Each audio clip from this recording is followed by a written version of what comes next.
Hello there, and welcome to your first tutorial to show you how to make changes to your website. This is just the very initial video to show you what the dashboard does and how the different elements work.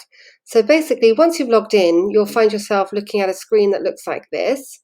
For best results, don't use a tablet or an iPad because you'll find it's too small and some of the menus might not be accessible to you on a small screen. So make sure you're using a laptop or a desktop for this. If you've asked us to use one of our free calendars for availability, then you'll see it appear here in the left-hand side. But if you're using a booking system, you won't see that because you'll be using your own booking system calendar instead.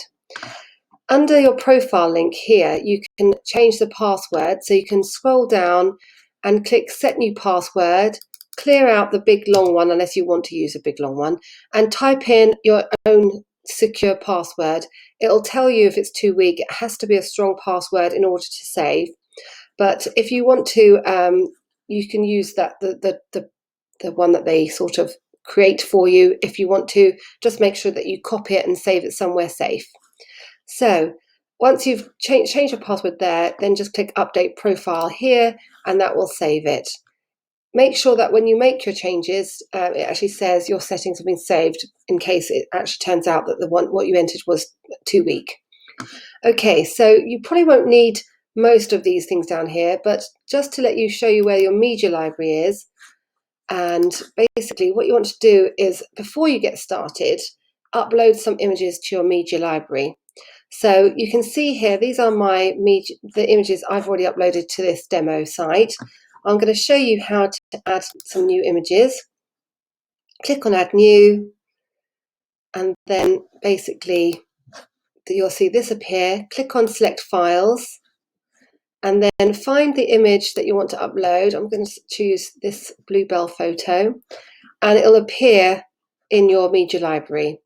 You can select multiple images in one go, and they'll all upload, and they'll all be crunched down to a reasonable size. So if you've got like a 2 megabyte sized image, it'll crunch it down to about 300 kilobytes, 2 to 300, depending on what sort of image it is.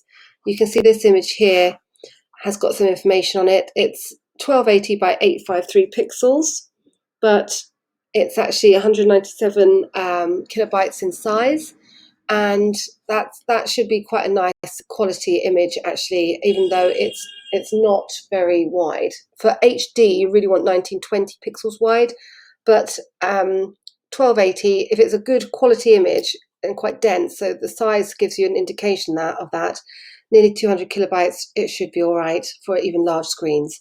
But you'll have to sort of play around with it and see what you think when you upload various images. So once you've uploaded your images, you can then move on to the next video tutorial, which will show you how to change the content on your front end. See you in the next video. Take care.